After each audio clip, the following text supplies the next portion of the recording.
Olá, seja mais que bem-vindo a mais um Dicas da Fono na TV. Eu sou Paula Moura, sou fonoaudióloga e no programa de hoje nós vamos conversar sobre um tema que é cercado de vários mitos e crença entre as pessoas, que é a gagueira.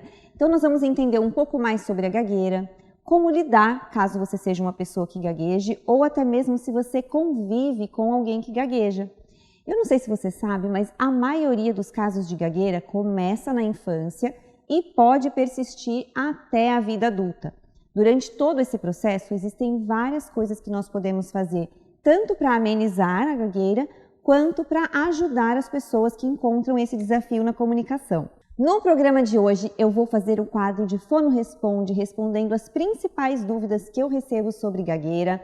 Vamos também ter o nosso quadro de mitos ou verdades, para quebrar esses mitos que são muito comuns. E, claro, aquela dica prática no final, para te ajudar a se comunicar melhor. Então, fica aqui comigo.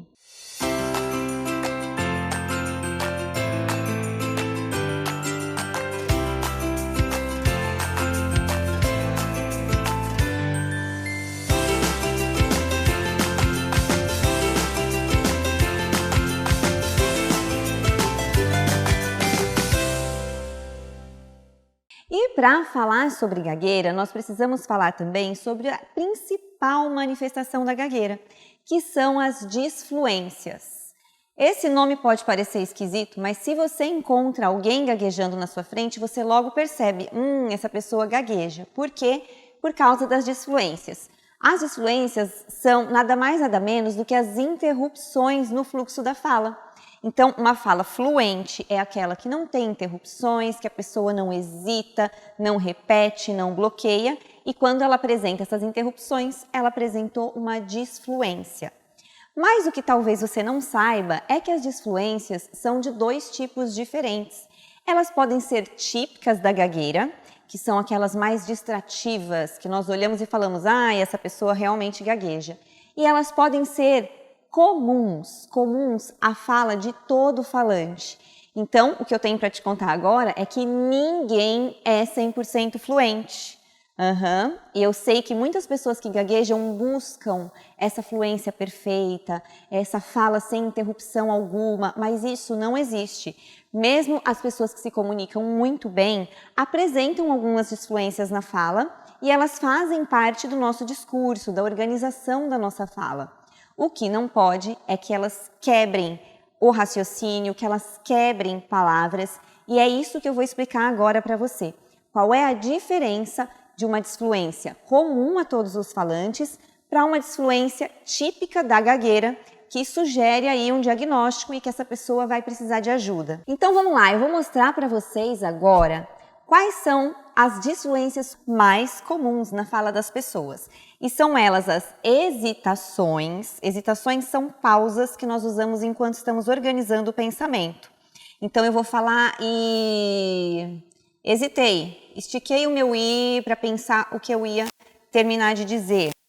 Ou estiquei a palavra para pensar no raciocínio do que eu ia continuar dizendo. Então, aquela pessoa que hesita muito, embora não seja algo típico da gagueira, é distrativo na comunicação. Sabe aquela pessoa que parece que não continua muito bem o que ela quer dizer? Ela tem muita interrupção com hesitações? São comuns, mas não devem acontecer com excesso na fala. Temos também as interjeições, que são adição de palavras desnecessárias ao contexto. Sabe quando você fala, tipo assim, queria sair hoje, mas tipo assim, não tô afim? Esse tipo assim eu poderia tranquilamente excluir da minha fala, que não mudaria o sentido do que eu tô falando, mas são expressões que às vezes fazem parte ali da maneira da pessoa falar, da forma de organizar a fala, como por exemplo, então, eu ia na padaria e resolvi não ir mais. Esse então, ele poderia ser tirado da fala, né? Ele poderia dizer só apenas assim, eu ia na padaria e não vou mais, mas faz parte da organização do nosso discurso. E outra disfluência muito comum são os vícios de linguagem, né?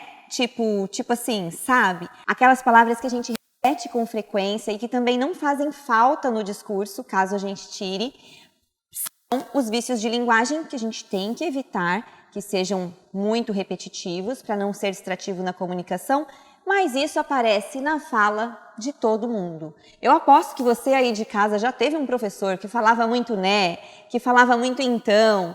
Quando fala de forma moderada até passa, mas quando fala repetidamente, a gente acaba prestando atenção, né?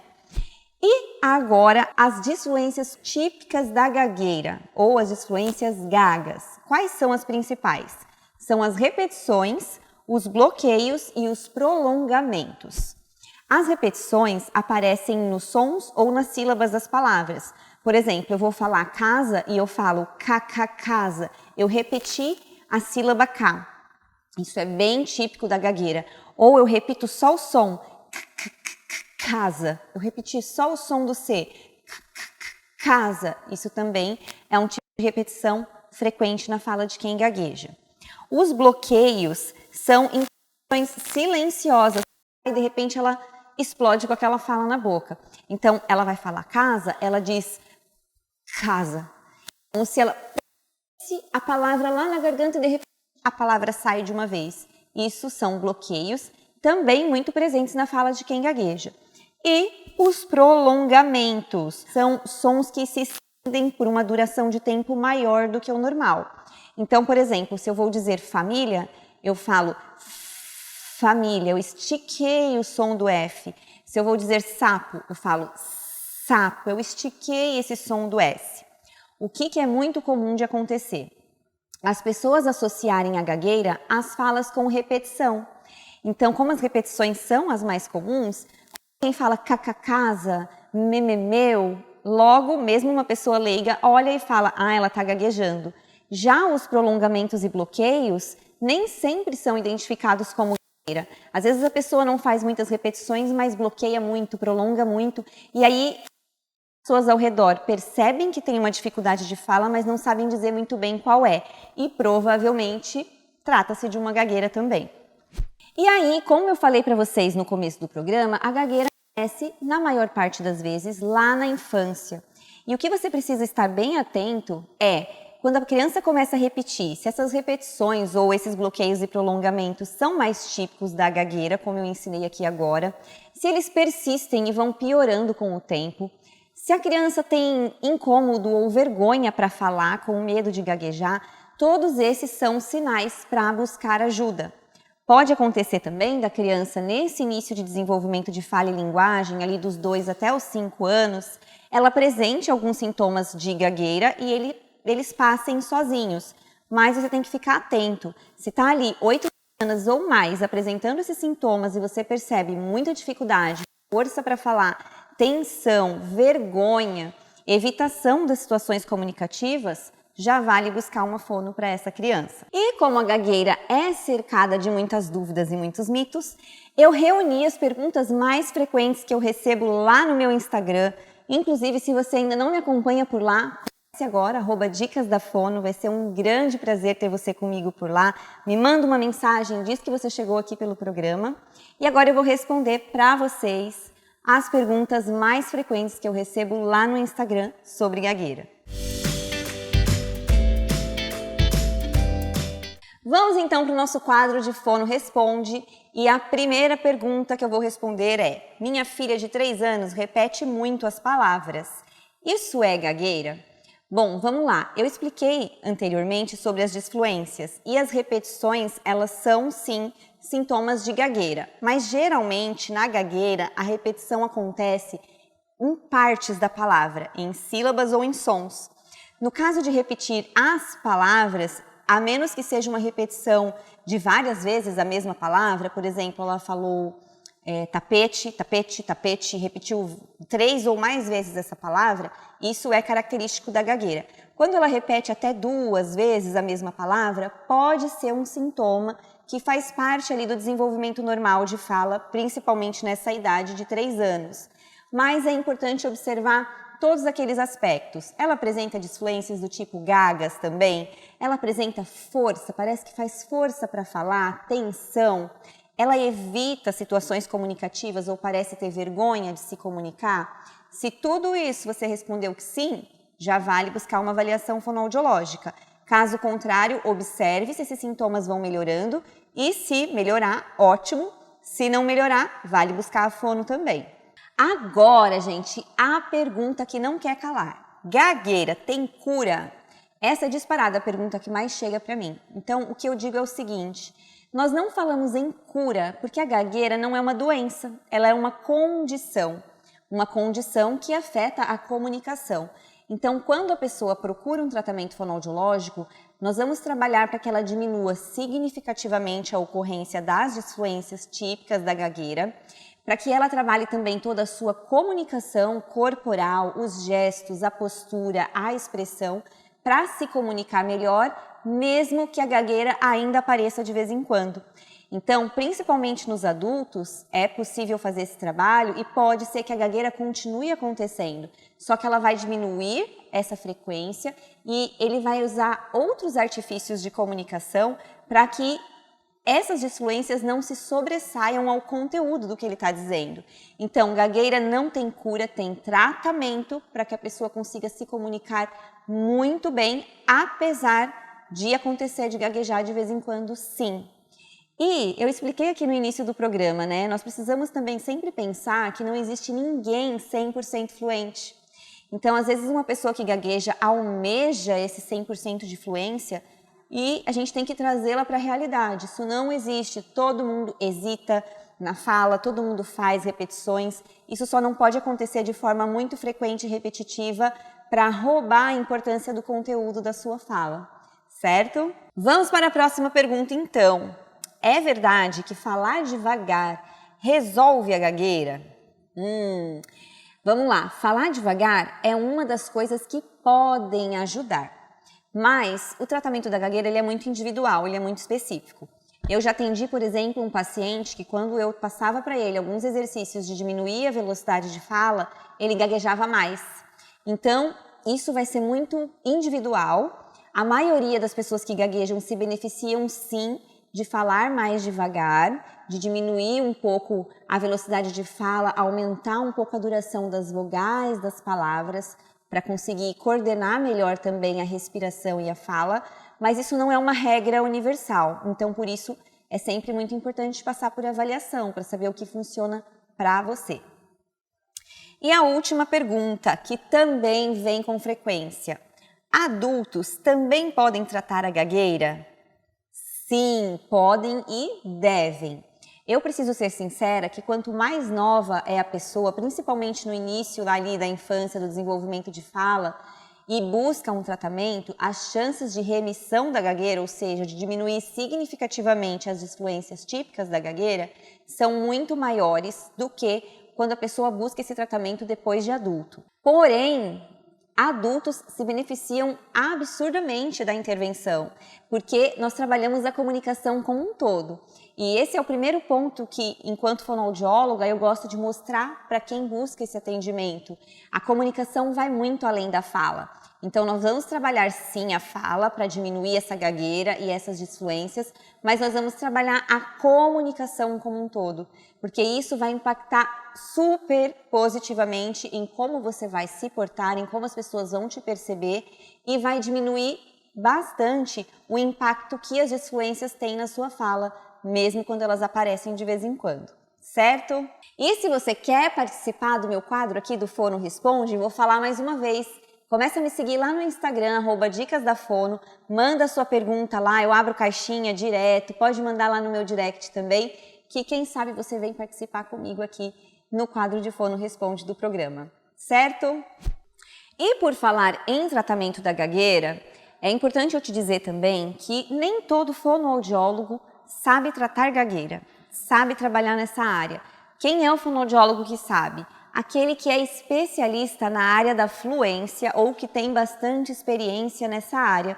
E se você precisa de um profissional com essa especialidade, não sabe onde encontrar, saiba que você pode realizar esse tratamento online aí mesmo da sua casa por teleconsulta. Para você saber todos os detalhes, acessa aqui www.maisfono.com.br.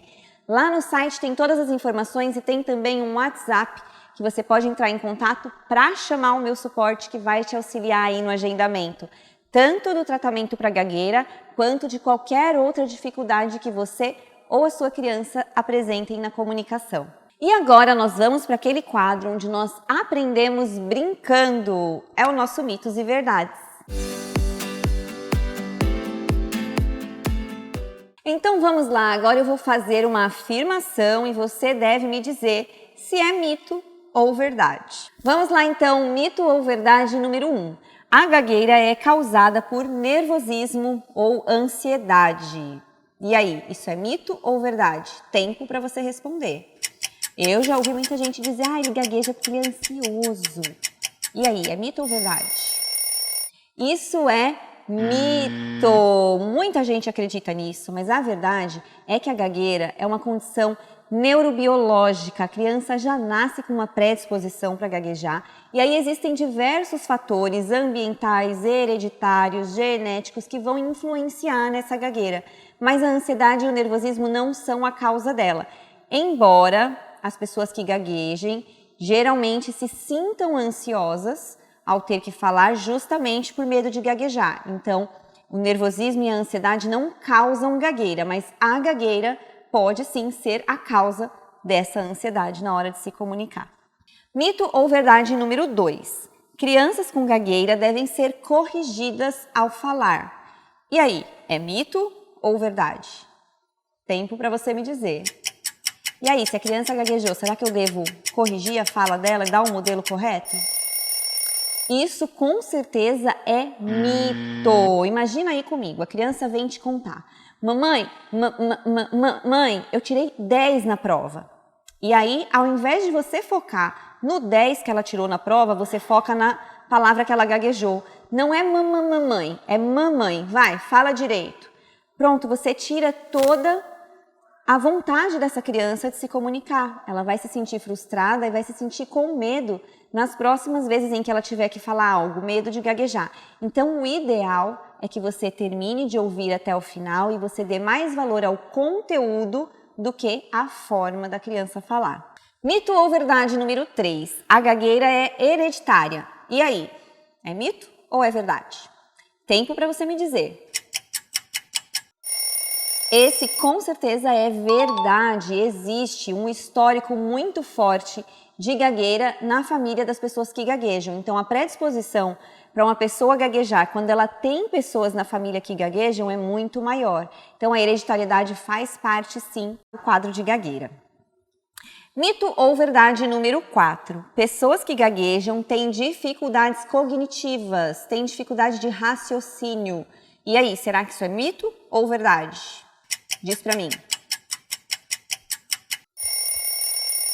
Isso com certeza é mito, uma coisa não tem nada a ver com a outra. As pessoas que gaguejam têm inteligência normal, algumas delas ainda acima do normal, uma coisa não tem nada a ver com a outra. A inteligência, o raciocínio, a cognição das pessoas que gaguejam são normais. E agora me conta, você conseguiu acertar todas? Se não conseguiu, não tem problema, o importante é aprender cada vez mais sobre comunicação humana e se comunicar melhor. E agora nós chegamos para o nosso quadro de dica prática para você fazer aí na sua casa. E a dica hoje é voltada para você que convive com uma pessoa que gagueja. Porque o senso comum para ajudar essas pessoas é muitas vezes olhar e falar: nossa, você está gaguejando, calma, pensa, respira. Vai, agora você consegue falar. E na verdade, essas instruções acabam atrapalhando mais do que ajudando uma pessoa que gagueja.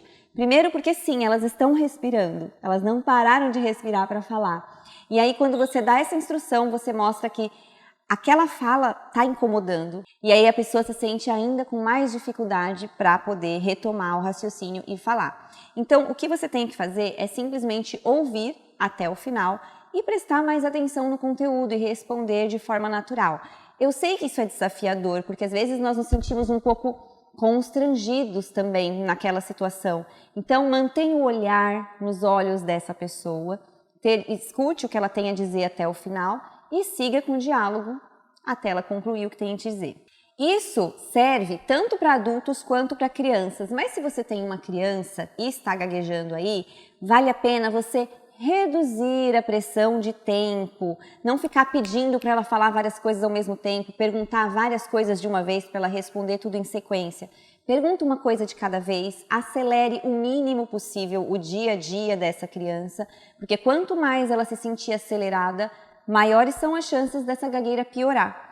E eu sei que hoje em dia nós temos uma rotina acelerada, né? Então, desacelerar é uma dica-chave aí para ajudar na fluência dessa criança. Use a empatia. Então, gagueira não tem graça, tem tratamento. Não tem nada de engraçado em você ver uma pessoa com dificuldade de se comunicar. A gagueira tem muito esse estigma da piada, tem muitos personagens na televisão que trazem isso de uma forma engraçada, mas a verdade é que ela impacta na vida do ser humano como um todo, desde a vida escolar até o momento em que ela precisa fazer uma reunião com o chefe, nas reuniões de família. Então nós temos que ter empatia com essas pessoas e entender que isso não tem graça, tem tratamento e que nós podemos ajudar simplesmente respeitando o tempo que ela precisa para falar. E claro, como eu já falei várias vezes aqui, é fundamental buscar o tratamento, seja para a criança ou para o adulto. Tratamento fonoaudiológico com um fonoaudiólogo especialista em fluência. Mas se você é o pai ou uma mãe de uma criança que gagueja e você gostaria de ferramentas práticas para ajudá-la em casa, no dia a dia, eu te convido a conhecer o SOS Gagueira Infantil. Eu vou deixar o site aqui embaixo, www.sosgagueirainfantil.com.br, que é um programa de treinamento e orientação parental que eu desenvolvi justamente pensando nos pais de crianças que gaguejam, com atividades práticas para você realizar em casa durante 4 semanas e ver como essa criança evolui. É importante eu te lembrar que o SOS Gagueira ele não substitui um tratamento personalizado e individual, mas ele vai te ajudar a entender melhor a fala do seu filho, a oferecer um ambiente propício para que ele consiga se comunicar com mais fluência e, inclusive, a perceber se ele consegue superar essas disfluências só com a sua ajuda ou se vai ser necessário buscar a intervenção individual, certo? O Dicas da Fono vai ficando por aqui. Eu espero que as dicas de hoje tenham te auxiliado a entender um pouco mais sobre a gagueira. Caso você ainda tenha alguma dúvida, deixa para mim nos comentários aqui do vídeo ou lá no meu Instagram, @Dicas da Fono. Vou ter um grande prazer em sanar as suas dúvidas e continue aqui comigo toda semana. Tem dicas sobre comunicação humana para você, porque comunicar é preciso e precioso. Eu te vejo na semana que vem.